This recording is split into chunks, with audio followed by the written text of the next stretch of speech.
In midwinter, an event occurred of unusual interest to the inhabitants of the Montague house, and to the friends of the young ladies who sought their society. This was the arrival at the Sasakua Hotel of two young gentlemen from the West. It is the fashion in New England to give Indian names to the public houses, not that the late lamented Savage knew how to keep a hotel, but that his warlike name may impress the traveler who humbly craves shelter there, and make him grateful to the noble and gentlemanly clerk if he is allowed to depart with his scalp safe. The two young gentlemen were neither students for the Fallkill Seminary, nor lecturers on physiology, nor yet life assurance solicitors, three suppositions that almost exhausted the guessing power of the people at the hotel in respect to the names of Philip Sterling and Henry Brearley, Missouri, on the register. They were handsome enough fellows, that was evident, browned by outdoor exposure, and with a free and lordly way about them that almost awed the hotel clerk himself. Indeed, he very soon set down Mr. Brearley as a gentleman of large fortune, with enormous interests on his shoulders. Harry had a way of casually mentioning Western investments, through lines, the freighting business, and the route through the Indian Territory to Lower California, which was calculated to give an importance to his lightest word. "You've a pleasant town here, sir, and the most comfortable-looking hotel I've seen out of New York," said Harry to the clerk. "We shall stay here a few days if you can give us a roomy suite of apartments." Harry usually had the best of everything, wherever he went, as such fellows always do have in this accommodating world. Philip would have been quite content with less expensive quarters, but there was no resisting Harry's generosity in such matters. Railroad surveying and real estate operations were at a standstill during the winter in Missouri, and the young men had taken advantage of the lull to come east, Philip to see if there was any disposition in his friends, the railway contractors, to give him a share in the Salt Lick Union Pacific extension, and Harry to open out to his uncle the prospects of the new city at Stone's Landing, and to procure congressional appropriations for the harbor and for making Goose Run navigable. Harry had with him a map of that noble stream and of the harbor, with a perfect network of railroads centering in it, pictures of wharves, crowded with steamboats, and of huge grain elevators on the bank, all of which grew out of the combined imaginations of Colonel Sellers and Mr. Brearley. The Colonel had entire confidence in Harry's influence with Wall Street, and with congressmen, to bring about the consummation of their scheme, and he waited his return in the empty house at Hawkeye, feeding his pinched family upon the most gorgeous expectations with a reckless prodigality. "Don't let him into the thing more than is necessary," says the Colonel to Harry. "Give him a small interest. A lot apiece in the suburbs of the Landing ought to do a congressman, but I reckon you'll have to mortgage a part of the city itself to the brokers." Harry did not find that eagerness to lend money on Stone's Landing in Wall Street which Colonel Sellers had expected. It had seen too many such maps as he exhibited, although his uncle and some of the brokers looked with more favor on the appropriation for improving the navigation of Columbus River, and were not disinclined to form a company for that purpose. An appropriation was a tangible thing, if you could get hold of it, and it made little difference what it was appropriated for, so long as you got hold of it. Pending these weighty negotiations, Philip has persuaded Harry to take a little run up to Fallkill, a not difficult task, for that young man would at any time have turned his back upon all the land in the West at sight of a new and pretty face, and he had, it must be confessed, a facility in love-making which made it not at all an interference with the more serious business of life. He could not, to be sure, conceive how Philip could be interested in a young lady who was studying medicine, but he had no objection to going, for he did not doubt that there were other girls in Fallkill who were worth a week's attention. The young men were received at the house of the Montagues with the hospitality which never failed there. "We are glad to see you again," exclaimed the squire heartily. "You are welcome, Mr. Brearley. Any friend of Phil's is welcome at our house." "It's more like home to me than any place except my own home," cried Philip, as he looked about the cheerful house and went through a general handshaking. "It's a long time, though, since you have been here to say so," Alice said, with her father's frankness of manner, "and I suspect we owe the visit now to your sudden interest in the Fallkill Seminary." Philip's color came, as it had an awkward way of doing in his telltale face, but before he could stammer a reply, Harry came in with, "That accounts for Phil's wish to build a seminary at Stone's Landing, our place in Missouri, when Colonel Sellers insisted it should be a university. Phil appears to have a weakness for seminaries." "It would have been better for your friend Sellers," retorted Philip, "if he had had a weakness for district schools. Colonel Sellers, Miss Alice, is a great friend of Harry's, who is always trying to build a house by beginning at the top." "I suppose it's as easy to build a university on paper as a seminary, and it looks better," was Harry's reflection, at which the squire laughed, and said he quite agreed with him. The old gentleman understood Stone's Landing a good deal better than he would have done after an hour's talk with either of its expectant proprietors. At this moment, and while Philip was trying to frame a question that he found it exceedingly difficult to put into words, the door opened quietly, and Ruth entered. Taking in the group with a quick glance, her eye lighted up, and with a merry smile she advanced and shook hands with Philip. She was so unconstrained and sincerely cordial, that it made that hero of the West feel somehow young, and very ill at ease. For months and months he had thought of this meeting and pictured it to himself 100 times, but he had never imagined it would be like this. He should meet Ruth unexpectedly, as she was walking alone from the school, perhaps, or entering the room where he was waiting for her, and she would cry, "Oh, Phil," and then check herself, and perhaps blush, and Philip, calm but eager and enthusiastic, would reassure her by his warm manner, and he would take her hand impressively, and she would look up timidly, and, after his long absence, perhaps he would be permitted to. Good heavens, how many times he had come to this point, and wondered if it could happen so. Well, he had never supposed that he should be the one embarrassed, and above all by a sincere and cordial welcome. P206.jpg, 42K. "We heard you were at the Sasaka's house," were Ruth's first words, "and this I suppose is your friend?" "I beg your pardon," Philip at length blundered out, "this is Mr. Brearley of whom I have written you." And Ruth welcomed Harry with a friendliness that Philip thought was due to his friend, to be sure, but which seemed to him too level with her reception of himself, but which Harry received as his due from the other sex.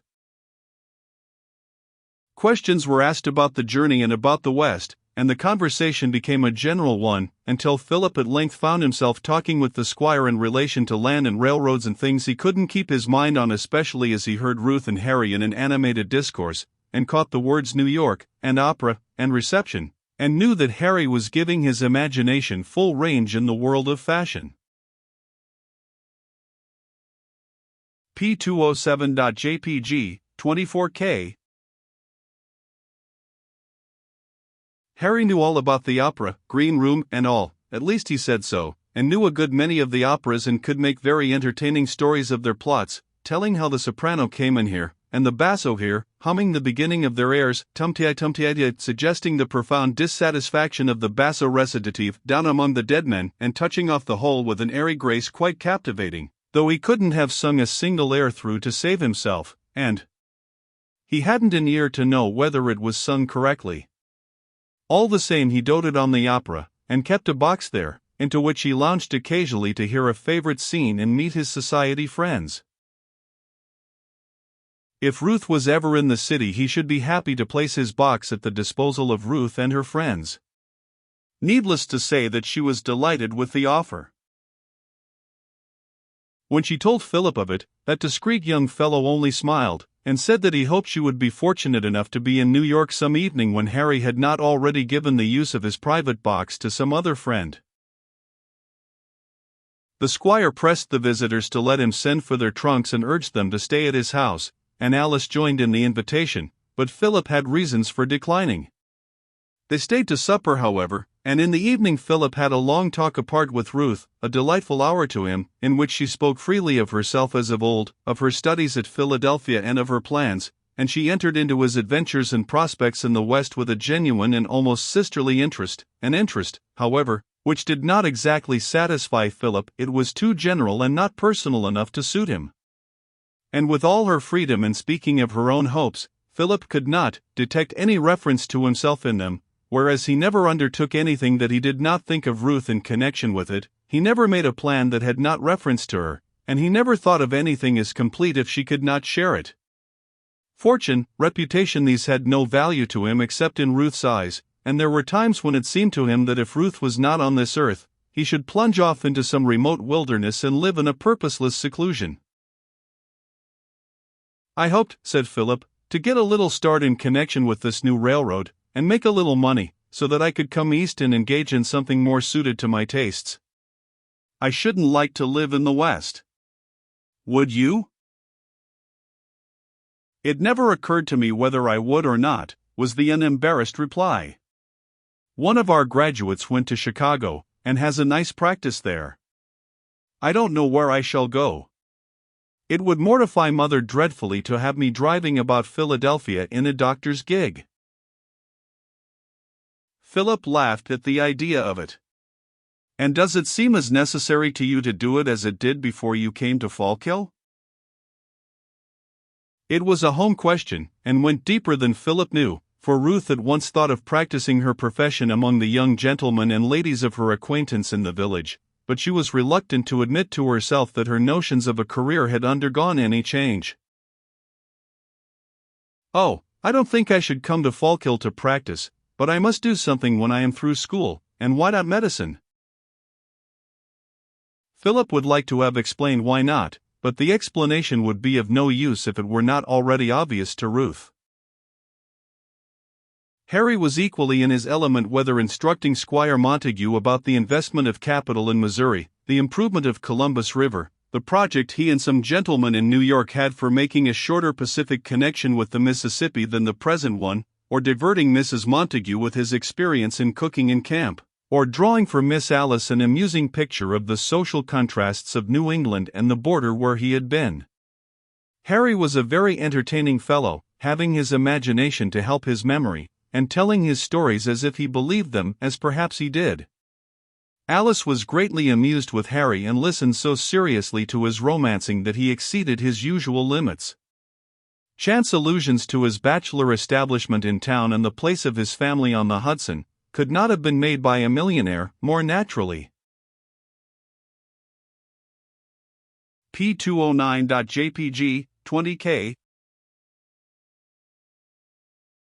"I should think," queried Alice, "you would rather stay in New York than to try the rough life at the West you have been speaking of." "Oh, adventure," says Harry, "I get tired of New York. And besides, I got involved in some operations that I had to see through. Parties in New York only last week wanted me to go down into Arizona in a big diamond interest. I told them, no speculation for me. I've got my interests in Missouri, and I wouldn't leave Philip, as long as he stays there." When the young gentlemen were on their way back to the hotel, Mr. Philip, who was not in very good humor, broke out. "What the deuce, Harry, did you go on in that style to the Montagues for?" "Go on," cried Harry. "Why shouldn't I try to make a pleasant evening? And besides, ain't I going to do those things? What difference does it make about the mood in tense of a mere verb? Didn't Uncle tell me only last Saturday that I might as well go down to Arizona and hunt for diamonds?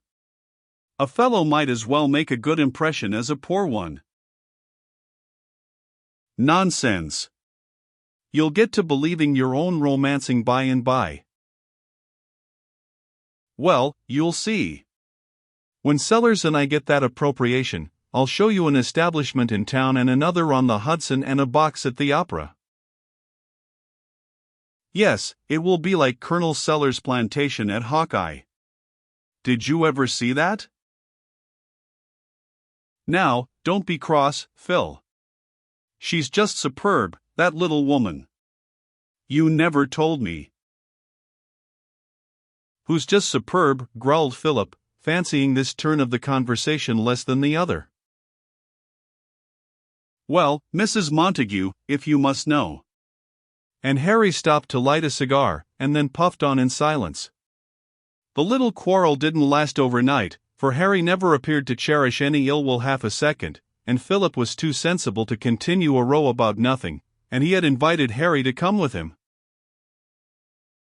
The young gentlemen stayed in Fallkill a week, and were every day at the Montagues, and took part in the winter gaieties of the village.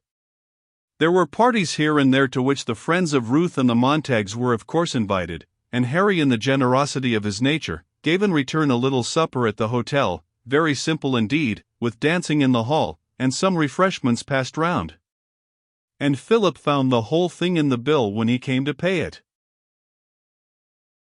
Before the week was over, Philip thought he had a new light on the character of Ruth. Her absorption in the small gaieties of the society there surprised him. He had few opportunities for serious conversation with her. There was always some butterfly or another flitting about, and when Philip showed by his manner that he was not pleased, Ruth laughed merrily enough and rallied him on his soberness. She declared he was getting to be grim and unsocial. He talked indeed more with Alice than with Ruth, and scarcely concealed from her the trouble that was in his mind. It needed, in fact, no word from him, for she saw clearly enough what was going forward, and knew her sex well enough to know there was no remedy for it but time. Ruth is a dear girl, Philip, and has as much firmness of purpose as ever, but don't you see she has just discovered that she is fond of society? Don't you let her see you are selfish about it, is my advice. The last evening they were to spend in Fallkill, they were at the Montagues, and Philip hoped that he would find Ruth in a different mood. But she was never more gay, and there was a spice of mischief in her eye and in her laugh. "Confound it," said Philip to himself, "she's in a perfect twitter." He would have liked to quarrel with her, and fling himself out of the house in tragedy style, going perhaps so far as to blindly wander off miles into the country and bathe his throbbing brow in the chilling rain of the stars, as people do in novels, but he had no opportunity. For Ruth was as serenely unconscious of mischief as women can be at times, and fascinated him more than ever with her little demurenesses and half-confidences. She even said thee to him once in reproach for a cutting speech she began. And the sweet little word made his heart beat like a trip-hammer, for never in all her life had she said thee to him before. Was she fascinated with Harry's careless bonhomie and gay assurance? Both chatted away in high spirits, and made the evening whirl along in the most mirthful manner. Ruth sang for Harry, and that young gentleman turned the leaves for her at the piano, and put in a bass note now and then where he thought it would tell. Yes, it was a merry evening, and Philip was heartily glad when it was over, and the long leave-taking with the family was through with. Farewell, Philip. Good night, Mr. Brearley, Ruth's clear voice sounded after them as they went down the walk. And she spoke Harry's name last, thought Philip.